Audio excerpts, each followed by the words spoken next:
Real quickly, we'll grab roll and then we'll do the reminders and then we'll get down to the agenda. All right, I'll go ahead with roll call first. So I'm just going to read the names visible in the Zoom participant list. If you don't hear your name called, just let us know and type it into the chat if you're here. All right, so there's Terry Wilkerson, Molly Cook, Paula Berry, Tawana Nicken. There's a phone number, 1601 number. If you want to come off mute and tell us who you are, you're here as well. Carrie Folken, Laura Dom, Emily Ruska, Shannon Hampton, Mike Connolly, Mark Burgess, and Jeff M. All right, like I said, if you did not hear your name called or if you're that phone number, go ahead and come off mute or type into the chat that you're here. All right, we're gonna circle back to the agenda.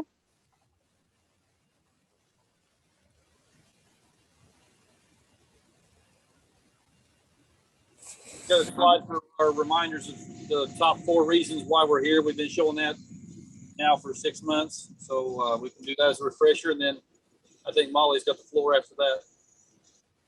Yep. All right, so we'll move right along. These are the priorities you all have seen every meeting, as Terry said. Revise the current ETPL policy, assure it follows the DOL findings, provide the revised copy to the iWeb. This says September, that was our original deadline. Now we're looking at the December iWeb meeting as our deadline date, and the priority 4 is to address the pending equity task force recommendation. And last month you all wanted to, there was a request to see what the DOL findings were, or a reminder. So Molly's going to explain this slide. Great, thanks. So this is a review slide from our original meeting back in March. And this summarizes the DOL findings that we are addressing as part of our policy revision. So those findings include updating the process for dissemination of the state list, creating a state level system for registered apprenticeships to be automatically eligible, creating a distinction between the role of LWIBs in creating their own lists and the state's role in maintaining that list, and then providing WIAs with updated guidance regarding requirements on distribution. So we have reviewed each of these items throughout the past several months and as we've worked on this policy. So this is just a reminder. And if anyone wants further information about these DOL findings, feel free to reach out to us and we can provide you with some further documents or clarification. Thanks, Molly. Today we're going to be focusing on the ETPL policy following the DOL findings, the ones Molly just discussed, and the pending equity task force recommendations. And as Terry said, we have all been meeting since March. We're nearing the end of our time together, and we just wanted to run through the timeline for the remainder of this work group so you all are aware kind of where we're heading. September, that's this month, we're reviewing the ProCast subgroup's final recommendation. We're going to be reviewing the equity task force equity tool findings and reviewing the state's current verification process. Next month, we're going to review the final section of the ETPL policy and the completed attachments. And between October and November, we'll have our final policy writing subgroup meeting, and then send a draft out of the policy to you all for the final review. And you all will have about a 1 to 2 week feedback period for that. In November, this policy will then go to the Continuous Improvement Committee. We incorporate their feedback and then we submit it to the Executive Committee. In December, we meet with the Executive Committee, then incorporate their feedback. And then in December, finally, we get to submit it to the iWeb on December 8th. If you have any questions about this, just let us know or throw it in the chat as well. We're going to move forward to the Equity Task Force tool and findings. Perfect. And also, thanks, Laura. I see that Laura put into the chat that we'll also need to submit to the DOL. So we'll be sure to do that. Oh, yes. Okay. Thanks, Laura. So a couple of weeks ago, Sarah and I sat down with a tool that came out of the Equity Task Force, which asked a series of about 6 questions designed to help government agencies integrate consideration of equity in decisions, including policies, programs, and budgets. So we utilize this tool to look at our current ETPL policy from an equity lens, which was a suggestion that came out of the Equity Task Force report that was released earlier in the summer. So the thought of this tool is that when policies and programs are developed and implemented without considering some of these equity pieces, then inequities are perpetuated. So this is provided us with a structured way to review how equity is integrated into this policy. And so as you'll see on the slide, there's a summary of what this particular tool does. And Sarah and I additionally would be welcome or be happy to share sort of the framework of this tool and the guiding questions, but we will go over that in the next slide. So you can go ahead and just look over what the summary of this tool does, which is on your slide now, but I want to spend more time actually on the next slide going through the questions that we were asking ourselves in this evaluation. So we can go to the next slide. So this equity tool asked a series of 6 questions, and these are really complex questions. So it was really interesting. We spent a good amount of time on each question, looking through and considering the implications. So the first question really looked at what is the focus of the eligible training provider list policy, and what are our desired results and outcomes. We then looked at data and what data is available and what data we need in the future. We looked at community engagement and how the community or stakeholders like yourselves have been engaged in writing and creating this policy. We thought about who benefited from this policy, who was burdened by it, and what are any potential unintended consequences that are created. We looked at the plan for implementing this policy, as well as how we will ensure accountability and communicate and evaluate the results. So after we went through and discussed each of these questions, we came up with a list of themes and recommendations as a result of utilizing this tool. And the basic themes are listed here, and I want to give a little bit additional detail to each of these. So the first theme we saw across the questions we were asking was the theme of partnerships. There's an opportunity to partnership with entities like the Illinois Workforce Partnership and with one-stop operators to solicit feedback on how the policy is affecting their local areas and for engaging with future recommendations, which would come after this policy was put into place in the implementation phases that we'll talk about later today. The second was customer feedback, and something that came out of this was to think about the extent that customer feedback is implemented in the policy. And again, this will go into the implementation phase that we will discuss later today. We'll have the policy itself, and then we'll make some recommendations in terms of implementing the policy for later on. The third was data reporting. As we've discussed before, we have some questions regarding performance data and to what extent we collect that, and looking at further employment and performance outcomes. The fourth was dissemination and accessibility. And so this is thinking about what we've talked about a little bit in terms of how accessible is this list? Do we, can we print it out and give it in paper? Does it meet other accessibility requirements in terms of color, font size, and things of that nature? And a lot of that is related to ProPath. So that's a very brief overview of what this tool looked at and some of the findings. A lot of these findings are tied to the findings of the ProPath subgroup, which Sarah will review in just a minute here. And so you'll start to see some of these connections, and it may provide some additional clarification. But before we move on to that section, is there any additional questions that I can answer or Sarah can answer or provide clarification on? This was a really helpful tool. I just wanted to add, it is in a Microsoft Word document, and each question is about a page long because it will have sub-questions. So while there's only 6, there were maybe like 4 sub-questions for each main question. So it was a really helpful tool. We are one of the pilot groups testing it out, and so I'll be excited to be able to see who else uses it. And again, you'll have access to this tool if you want to use it for your own policies or programs.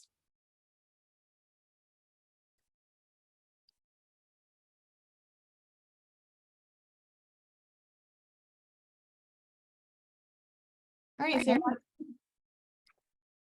Well, if you all have any questions, you want to see the entire document, if you forget about this and you want more information, we can email that to you with the resources following the meeting as well. But thanks, Molly, for walking us through that.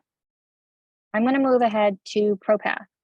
So as you all know, ProPath, our work group branched into 2 subgroups in order to get this work done.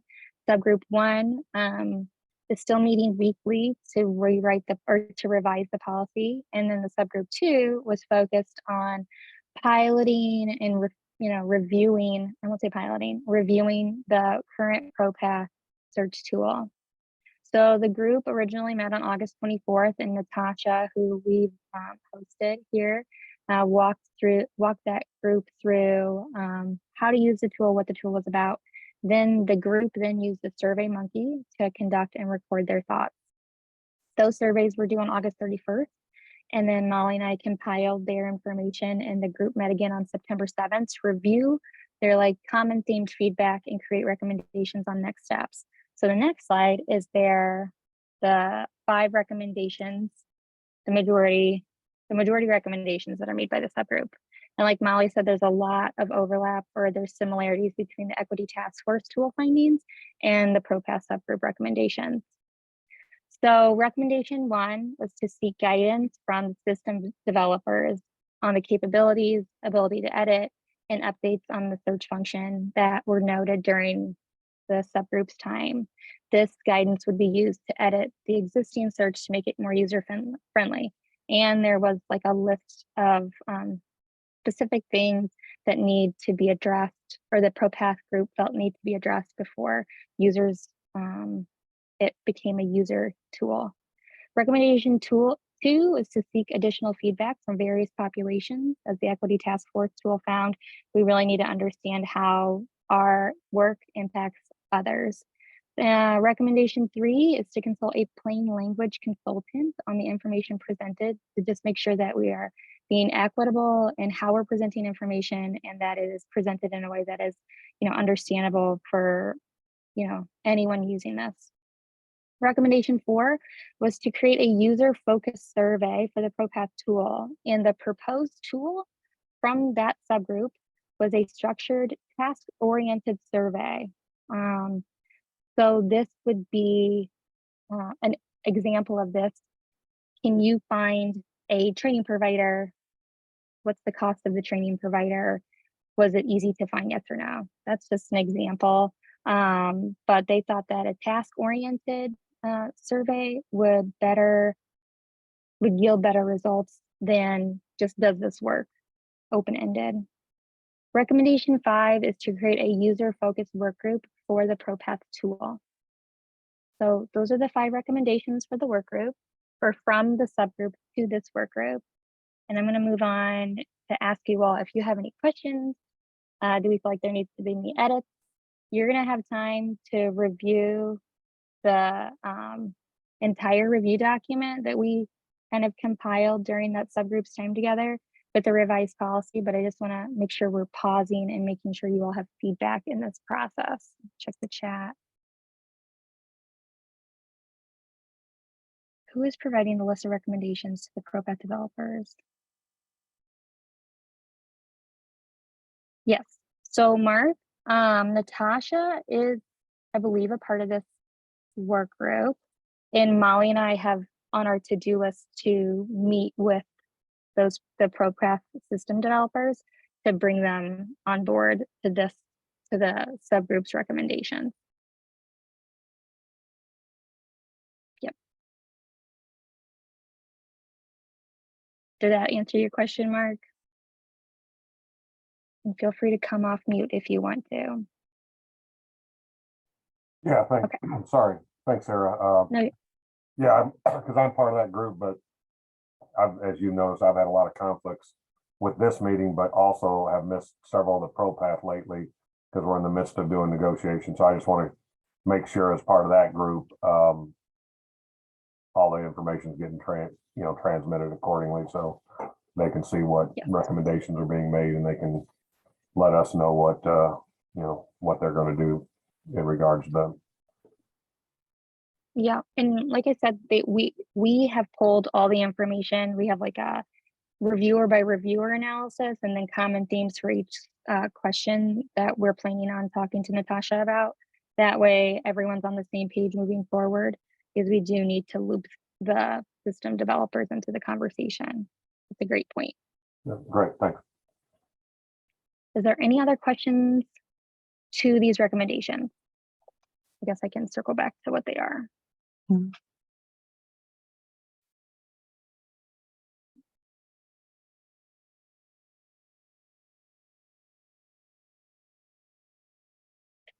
Okay. Y'all are going easy on me again. Yeah. And Anne, I know you. Oh, hey, Laura. Okay. I was just going to say, I know as part of this user group that and some of this focus information is to, and you being user friendly, not only are we looking at this from the user of a career planner, but also from a user from a John Q. Public, so that anyone can come in here and look at it and be able to maneuver through the system fairly well. So. Yep, and that's a great point. So we had training providers test this during the ProPath review group subgroup. And yeah, the user in this sentence, recommendation 5 and recommendation 4 would be like a job seeker or an adult basic education person, etc., like a John P. Public, as Laura had stated. Mm-hmm. And I know, Anne, you were on that subgroup. I think you might be the only one having crossover. So if you all want to shed any more light to it, and if not, we can. We had a lot of very specific, comments, which I think you just summarized. I mean, one of my main concerns was the search engine doesn't work properly, and it really needs to. You have to be able to find a CDL program in Chicago Heights. If it's it should be in Chicago Heights, not near, So the search engine needs a lot of tweaking. And then the feedback from various populations. I think one of my main concerns was, ESL and other low language learners need to be able to use the system. ESL, something like that. And then the plain language, I mean, there was some terminology that I didn't hardly understand, that you would find places. Some of it got kind of hidden, which was good. And then, to have some actual participants use it, because, I think my main focus for the ProPath is to make sure it works for our population and our LWIA, and that the costs are, I don't think we put anything about the costs in here, but that the costs are reflected correctly, because when someone is requesting an ITA in our area, we're number one, having them do their research based on ProPath. And then after that, then the career coaches use the information in the system to create the ITA. There was the other thing with the search functions. I think it would be the same thing, but I don't know if it's summarized in here. Was, say I did a review of 4 schools for nursing or something like that, right? It doesn't really tell you where they are. And then the big thing, and I think, DCO's on here, Mark, and Paula, on question 16 on the IWIDs, it tells you okay, if you're interested in this program, go see Mrs. Smith in room 287, and here's her email, and blah, blah, blah, right? But you might just find a program at a community college, and then there's no other information. So if you double check, Paula, you'll know what I mean. In 16, is where it gives you the ancillary information, like we put how much we'll pay for that class in there, and it's not transferring over to ProPath right now. So. Yep, and that was noted from a few of our reviewers who are familiar with IWDS. Yeah. So what we can do in accompanying with these recommendations that you all will see again is kind of detail that more based on, we did big bucket themes for our last conversation with the ProPath subgroup. And if you all would like, we can include those with the recommendations. That way you all have a little bit more context for these recommendations. That might be helpful. Okay, do we have any other questions, edits, inputs, questions, comments? No, okay. Yeah, sorry, Sarah, this might not be for this work group. It might be for when I'm working with a ProPath, but I've mentioned to them before, any of these things, and those of you that work with these on a daily basis, I don't work with the iWid screens that much, but to your reference of like 16, I'd like to figure out, and that may not be a really good example, but if we can find opportunities for like drop-down menus that provide a consistent response versus a bunch of type in fields. I'd like to do that as best as possible because it'll make us in the future. I'd like to be able to search through these a little bit better and find consistencies and patterns and stuff. And whenever it's a type in, like case notes are, it's difficult to do any kind of real, searching through them because everyone types it up different, and it may mean the same and it may not mean the same. So if that's more of a ProPath deal, I can take it to that work group. But as this group's kind of looking through things as well, moving forward, I'd like to find opportunities for consistency. Well, Mark, that is a great point. And as Laura stated in the chat, that kind of moves us into the next little bucket of conversation. So if you all have questions or wanted more information, we can email that out as well with the resources from this meeting. But I'm going to pass it over to Laura and walk us through the verification process, which was part of the DOL findings. Good afternoon, everyone. Sorry if I sound a little froggy. I was babysitting this weekend, and I think that I caught something.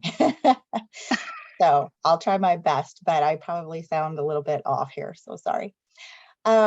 Right now, this is our current process that the LWIBs follow the policy that we have currently set up, and that they can customize their applications and internal processes, how they review and approve those providers and programs. And then they enter that information into the IWDS, and there's a flow and process there. And it can be done differently in the local area depending on the board's capacity to do so. So do they have an ETPL coordinator, an ITA manager, the Rorys, the Anns, the Carries and such? Some locals do the data entry completely themselves, and others allow the providers to do the entry. So if there is a ETPL coordinator, an ITA manager, or a group that the LWIB has designated, they review the information based on state and local policy.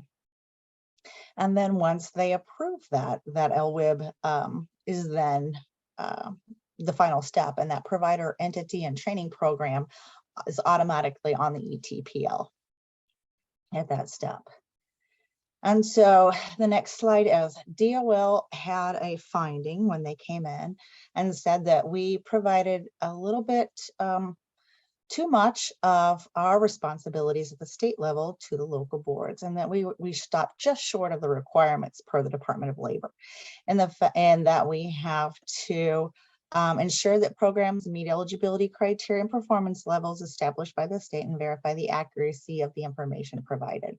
So, and that's the big thing there. We have to verify the accuracy of the information provided. So, so we just stopped just short of what DOL says we must do. So we just have to build in a little bit more to our current process and procedures. So next slide. So here's the barriers to doing that. State level capacity. We currently don't have an ETPL coordinator or a devoted staff person in order to review these submissions across the state to verify that the process was followed at the local level and that all the required data elements are there and verifying the information. This isn't a barrier, but the LWIBs will continue their roles in reviewing all the training programs and providers. So that's not going to change. That's going to stay the same. It's just one additional step at the local or at the state level. And then we're going to have that the LWIB reviewers, when they review it, we need to make sure that they've reviewed it and that they attest that everything that they've entered into the system is valid. One thing that we found that is that applications are not uniform across the state, and this goes back to what Mark was talking about. And part of ProPath is quite a bit of things, but when you start talking about how you can, if we integrate the provider information into ProPath, it is only going to be beneficial for us, the state level, to verify that information if we have something that's consistent. And so that's what we're looking at, developing a uniform application. And then another barrier is the system upgrades. We have our current information for initial and continued eligibility is in IWDS, and right now it's with the LWIB. So what we'll have to do is find a way for the LWIB to tell us, yes, we verify this information, we're good with it, the program and provider is acceptable. And then the state does their review, final review of verification. And that's all we're doing is verifying that the information is accurate.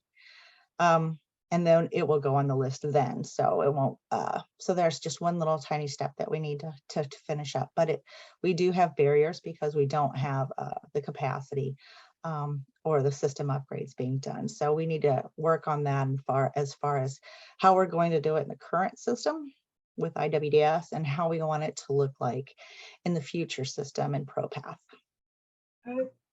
Paula, I have a question. That's Ann. So for the system changes, like so for today, let me take myself off mute, sorry. So today, our board, we had a big group today. I think I had 257 programs that we just certified. With the 257 programs, I have files set up in my system for each provider. So Moraine Valley Community College, right? And then they might submit, you know, a revised part 2, you know, their, if it's an IBHE program, we'll try and get their copy of their current certificate or a note from IBHE because they're often behind. So, you know, it might mean you have to call over there to, you know, get an accurate assessment. But we might also get some ancillary data in the file. But would you be then, you'll make a list of the data that you need? Because we get lots of files. And I just trying to figure out what it would be that you'd be verifying. And then we also do, for our area, because we do have performance measures based on the IWIDS data, we also have that. So I don't know, what do you think you'd be reviewing? Because like we want to get these system, you know, I mean, for us to get to 257 up and running could take Gabby's really fast, like a week. And then we do get that flag in the system I like, because in our area, because people make mistakes like all the time. And we also want to see what they're changing. That's why we have them tell us in writing if there's a change you want, and then we'll change it for you. So we just need to kind of walk through, I guess, more like what it is that, you know, transmittals and things like that, I guess. Because I don't know how long that would take to get done there then. Right. And Right. Anne, that falls directly into our next slide. Yeah, I was just Sorry, gonna Paula. say, I have built-in transitions here. Yeah, this Yeah. is great. Woo, okay. Woohoo. So here's our solutions to some of that implementation information that we need to do. And then we'll get to that when we start talking about the system upgrade and some of that stuff. So we're looking at having an ETPL coordinator at the state level. We have right now that will be Paula. We are looking at, and they are in the pipeline, a position is in the pipeline to be hired to be an ETPL coordinator. And probably would also do demand occupations and other things under the reporting unit. So we are looking at permanently putting an individual in that place. But right now it's Paula because she is our resident expert. What we have to do is review for completeness of the application. So we need to make sure that everything that we say that needs to be on the application that's marked with an asterisk, double asterisk, so on and so forth, is completed and it's in there. And then we also need to, so the LWIBs will continue their current roles in everything that they do. And then they'll say, yes, we reviewed it, we've done it, we feel it's accurate, it follows state policy, it follows our local policy. And that's what you're going to be required to attest to. And so we know that you've done your due diligence, you've contacted the ISBs, you've contacted the ICCBs, you have all that documentation on file in your office. And that's not something that we will need in this interim time. We have to unfortunately stop and think about IWDS as is, and then an interim phase, and then what ProPath will be. So we kind of have to do this in phases. One of the things that we talked about, a possibility for a solution is to create a common state application. So have like a two-part application, and the first part of the application is all the required information and data collected the same way with the same terminology, consistently across the board from every local area. And then local boards can continue to have their additional information, but that's a part B. So that's not necessarily a part that we're going to review because that's based on your local policy. Okay. But whatever's applies to the state level policy is what we will review, just to say, yep, it's all there, it's good, and so on and so forth. And then eventually what we'll have, and this will go back over here to the system upgrade, eventually in ProPath, our pie in the sky thought is that you can drop those pieces of information, the application, any other documentation that you feel would be beneficial for the state into the system. That way we can review it and be comfortable with it and be able to say, yes, we verified that they've done their due diligence, that the local board individual has done everything they're supposed to, and we agree that this should be on the ETPL. That's basically all we'll be doing. But again, the system is going to be the as is in the meantime and future. We do have to, as you were talking about, established on agreed upon timeframes. That's what we need to set up, where you've got to figure out how we're going to do this and how long we have to react. Is it going to be 30 days, 15 days? So we all need to have some conversations and get this outlined in policy. So as this happens, that everyone knows their roles and the timeframes. So that is something that that is a solution, but we need to discuss and flesh out exactly what we need to do in the timeframes that's going to be beneficial to the LWIPs and the programs and providers. The out of state and distance learning procedure, this is for you, Anne. We're going to make it go to the state level. Anything that's online or virtual. I knew you'd be happy. Anything that's out of state or distance learning, online or virtual, is going to go to us at the state level now that we have to have a dog in the fight here and not put it all on you, because it seemed like it all went to you since you had the lion's share of the population in your local area. Where do you want to go? Chicago. Yeah. So hopefully that'll be a lot better for you. And then again, like the system upgrades, like I was talking about, and you know, there's all kinds of visions for the system that it's going to be standardized, that we'll do the drop downs like Mark was talking about, that we'll do, we'll have like reports where you can look and track for statuses and action items, kind of like what iPad's dashboard is like. An iPad's dashboard on when programs are coming up for their continued eligibility, things along those lines would be really extremely beneficial to everyone. So And we have to decide, how are we going to do this? Are we going to have them submit an application through the system? So there's not any necessarily paper stuff. They submit it to the system. It goes to you, whoever is whoever is designated at the local level to be the individual that it goes to. Whether if you've got something already in place, that maybe it goes to your website. But the good thing about some of this stuff, and as you can kind of see, they started working with the LWAC system, which is the local area contact system, is that we're going to use some of this stuff to auto-populate some forms and some applications and such. So if they put that information into the system, then maybe it'll auto-populate something, and that way we can have a printable version of an application or of something. So there's all kinds of things that we can do in the future for what we think will be best for ProPath. But this is some of the things that we were thinking about. How can we do this in the meantime? And so this is where we wanted to try to get some feedback. That's the next slide. And I'm not sure if you want to leave this one up, but what does that sound like to everyone? Sorry, I'm always talking. Ask a question, Laura. And the first one, the ETPL coordinator, review for completeness of application. That's when you're talking about we might need to create them. Yeah, that's what I'm talking about, that the state level person would do. Okay. Right. All right. And then would there be anything with the state checking for the recertification dates, or is that still on us? Because we have that conflict a lot where we have to reconcile. Yes. I put in 2 years, but I know better than that, and it's 1 year. Right.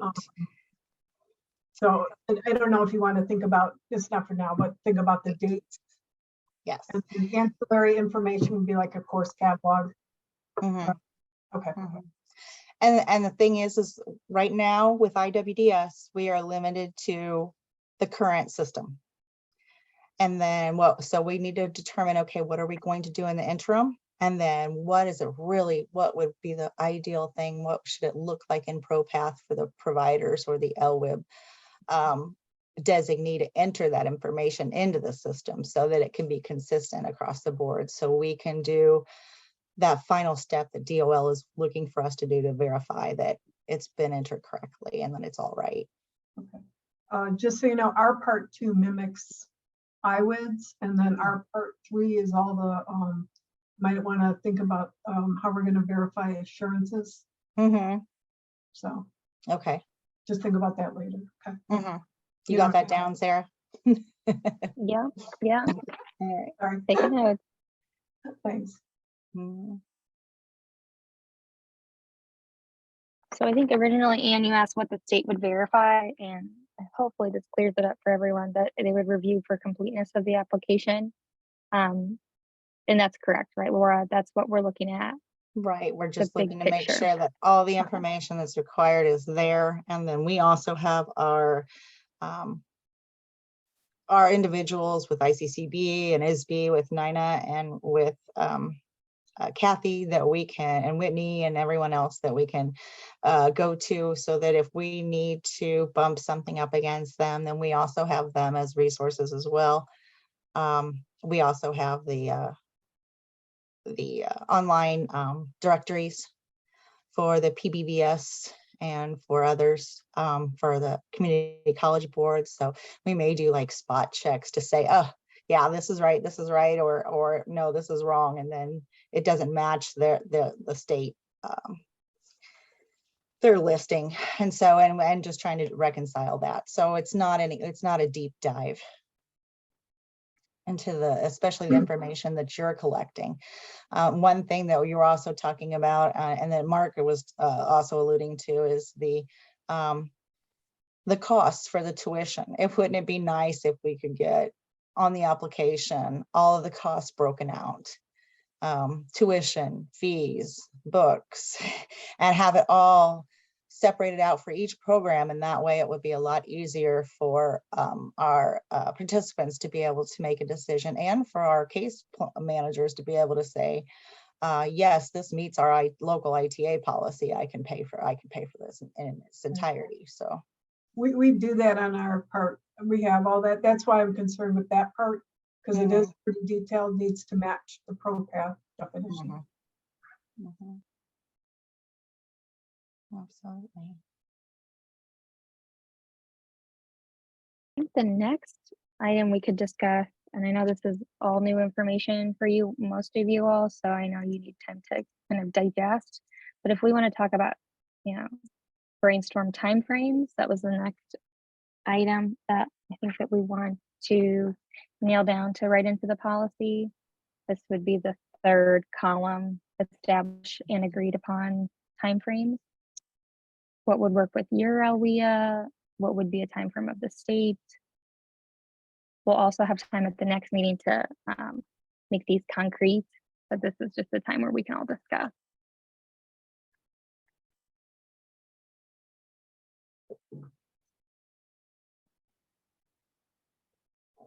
And what's your typical time frame when you get an application to get it turned around? Oh, that's easy. We have 4 application cycles per year. So quarterly by season. So August 1st through 15th was our last application cycle for new apps. We're also looking at that point. Then we have our September board meetings. First, our service delivery committee meets.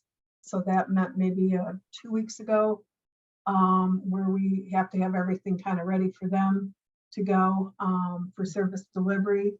And after service delivery reviews, then it goes to the WIB. So with the WIB today, the 27th.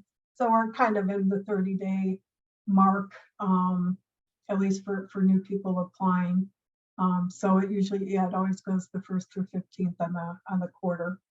And then the board meeting is followed the next month. So, it's usually around within 30 days, 30 or 40.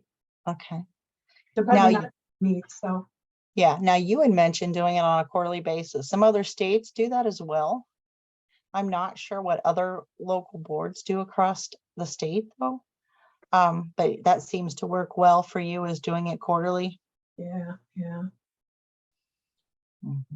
Laura, this is Carrie. Local Workforce Area 4 doesn't restrict to any times. We do use the committee of 3 to establish anything if it's going to be any time before our oversight committee meets and our workforce board. But we meet every other month, so it's really not that big of a deal, not that much of a time frame that the party of 3 has approved it before the WIB has. Okay. Well, I was also just curious as far as the state level capacity. If we're getting in 500 at a time, is it going to be easier for us to do this a quarterly basis so we know when they're going to hit, or do we have them spread out across the calendar, kind of like you do it, where it's as needed when they come in? I had 257 today, and that was spread out, but it is my biggest cohort. Right.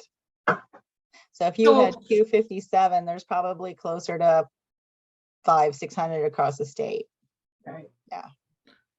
Will they be grandfathered in as is, or will the state need to approve them in the beginning as this process goes through?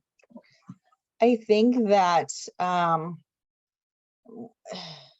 the ones that have already had their initial eligibility established, I believe we would probably grandfather them in. Anybody new would not be subject to this policy until this policy is finally released. Anybody that's coming up for, same with continued eligibility, it probably wouldn't kick in until when the policy was released. Okay. If we decide to do specific timeframes, which, make sure to send us your thoughts on that outside of this through an email. But if we do specific timeframes, it may be similar to what was done when with the board certifications, where they weren't spread out all across the the different months, but they were set up so that they were October 1, and there was a transition time. I believe Mark was involved in setting that up. There was a transition time where people moved to so that they would all be under that October 1 date. So I don't know if something like that might be thought of if we do go to maybe quarterly. So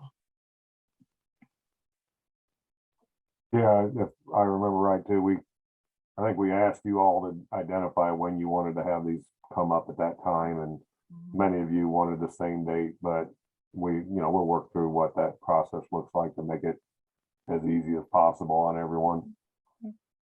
And I think a recertification or not the initial, it's just that if you're have an initial provider come in and they got to wait a quarter, you might be losing some individuals that are going to go to that provider. I can see where if you're going to rotate a recert or something on a same day, I would just hate to see some of those initials get left off.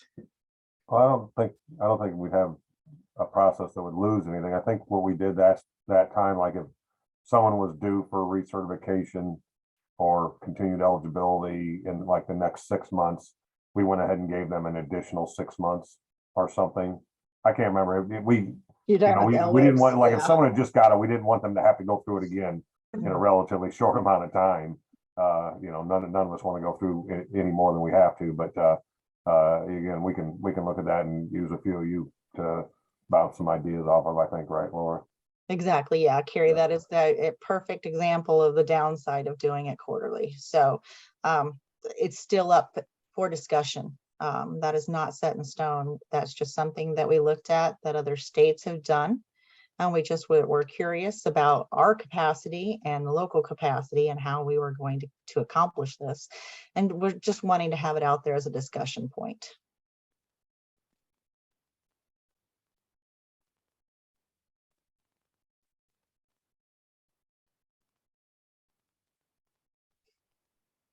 Mark, if you're talking, you're on mute. I know it has them highlighted, so. No, Okay. I lost my screen for a minute. Oh, no, okay. I think everybody's been having technical difficulties this week. Yeah. Okay. And like Laura said, these are just proposed solutions. We do need to have conversations about them, especially the time frame. Those will have to be written into the policy. Is that correct, Laura? Like the time frames, who's responsible for this? And the application, the standard application will be part of the attachments that will be reviewed from this group. And I think the font gets teenier towards the bottom, but we have done, landscape, and everybody needs to get their magnifying glasses up. But we've done landscape analysis and looked throughout the state, at different applications. So, and we definitely want you all involved as well. Okay. Hi, Rory. All right. Yeah, anything we do, of course, we're going to have the input of the work group, and even if it's just the local people that are on the ground that do the job on a daily basis to make sure that everyone's in agreement prior to us implementing it. So I think the next slide is just questions. Yeah, and I think, does anybody have questions on this last section that Laura covered, or are we okay? I think that we covered most of them. I don't have any questions, but I just want to thank you guys again for allowing the locals to talk and to express some of the concerns or comment on your positives that you're doing. I just really appreciate that. Well, thank you. Well, thanks, Carrie. And Carrie has also been very involved in the policy writing review subgroup. So yeah, thank you as well. All right, so if there's no other questions at this time, we'll send all this out with the recording. So if you have questions, just let us know. And I'm going to talk about October. So currently, there's no October meeting set. This was because this group was supposed to have ended, and it's not ended yet. So October 25th would be the meeting day if we kept on the schedule. Proposed that we just go ahead and keep this time, send it back out. I'll be doing that today as a heads up to you all. And yeah, with the various resources, PowerPoint, notes, etc. If there's no other questions, comments, anecdotes, I think we can go ahead and wrap it up. Great. Let's see if I think Terry's harvesting right now. Yep. Appreciate everybody taking time for it. You guys doing the heavy lifting. So I just was busy cutting beans. As I understand it, though, October is our last meeting. So we review that. November then is the open forum for comments and adjustments or corrections to the documents. And then December, we move forward with recommendations to the IWIB, the executive committee, and et cetera, right? Yeah, and I'll throw that back up here. So yeah, October is our last formal work group meeting as a full work group. And we'll go over the last section of the policy, nail down recommendations, finalize this conversation that we had today. And then between October and November, we'll be sending out the final draft of the policy for you all to give feedback on. And then November, we start the, submitting it to the CIC, the executive committee, the IWEB, and the DOL. Quick question. I mean, how nailed down is this going to be then? Like, would the ProPath changes need to be in December, or would we just be talking about the ProPath or the policy? I mean, if in the policy you have to have a common form, that all be settled by then, or? For ProPath, I think and I'll pull that up, the recommendation. Yeah, one, we need to talk to the system developers, see what a time frame looks like. But as far as like a form for ProPath, it seems like that would be more long-term recommendations that are coming from this group.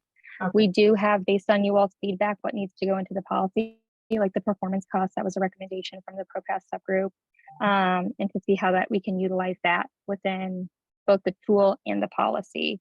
But as it stands, this would be the recommendations that the work group makes for the implementation or ongoing implementation of this tool. But ProPath can go live until we have like those groups or whatever, right? All right. Right. And we can write that into the recommendations if we want to nail that down. Like, we don't want it to go live until these recommendations have looked at. And then that could be a work group recommendation up to the CIC. I guess same question with the form Paul is talking about. Would that be, if we're not going to have that many meetings, when does that get discussed before Yeah, so the attachments, I'll pull this timeline back up. The attachments, the application, the workflow as it stands, the procedure, and as Laura talked about it as what stands as what is, that all is set to be reviewed in October. So all of us policy writers and work group support have our work cut out for us. But we're looking forward to having that for review, as well as the last section of the policy, which is, I think, 3 or 4 sections.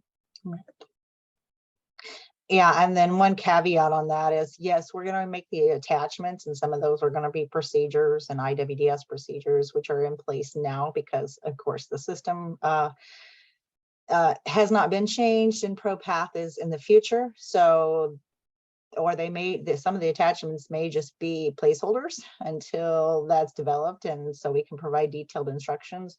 Or it may be that the attachment will change as different things are implemented in the future, but the policy will be pretty set in stone, and it will be the actual procedures that may change, like what system you put it in and what form you use, but the policy will remain the same. It'll be more general. I mean, yes, correct. So if we say, I'm just saying, because there's no time to really discuss that. So Right. The attachment part, we'll be reaching out to some people, and I'm sure you'll be a part of that. Rory also, you know, Carrie, who's ever involved, Carrie's already involved in the policy writing, but just so we're collecting those ideas, we're not going to just create this cold. We want to know what you all are doing on the ground. And then we also don't want to reinvent the wheel if there's already good practices being done. For sure. Thank you. And there's obviously good practices being done. All right, well, if there's no more questions, I'll wait a second, make sure that we're all caught up. All right. Then you'll be hearing from us with these resources, and we can let Terry go finish cutting those beans. Thanks, everybody. Thank you. Thank you. Thanks. Thanks all. Bye. Sorry, I was